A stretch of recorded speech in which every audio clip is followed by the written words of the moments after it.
Oublie tout ce que tu crois savoir sur les conquêtes militaires. Bien avant que l'on parle des grands empereurs, une femme a dirigé des milliers de guerriers. Elle n'a pas seulement défendu son royaume, elle l'a agrandi, elle l'a transformé. Son nom faisait trembler les royaumes voisins. Mais pourquoi son histoire est-elle si peu racontée aujourd'hui? Découvre maintenant la véritable légende de la reine Amina.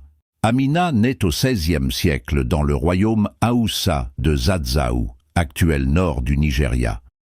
Contrairement aux attentes, elle ne s'intéresse pas seulement à la cour. Elle observe les soldats, elle apprend les stratégies, elle s'entraîne. Très jeune, elle comprend que le pouvoir ne s'hérite pas. Il se conquiert. À la mort de son frère, elle prend le pouvoir. Beaucoup doutent, certains complotent. Mais elle ne cherche pas à convaincre par des discours. Elle décide de prouver sa valeur sur le champ stratégique. Elle dirige personnellement les campagnes militaires, mais sa stratégie ne repose pas seulement sur la force. Elle sécurise les routes commerciales, elle contrôle les passages stratégiques, elle impose son influence économique, elle transforme Zazzau en puissance régionale. Pour protéger ces territoires, elle fait construire des fortifications connues sous le nom de murs d'Amina, une innovation stratégique.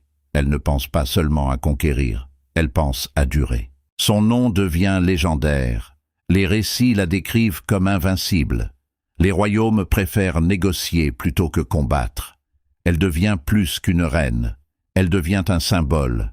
Mais toute légende cache des zones d'ombre. Même après sa disparition, son influence reste. Les murs portent encore son nom. Les chants racontent ses conquêtes.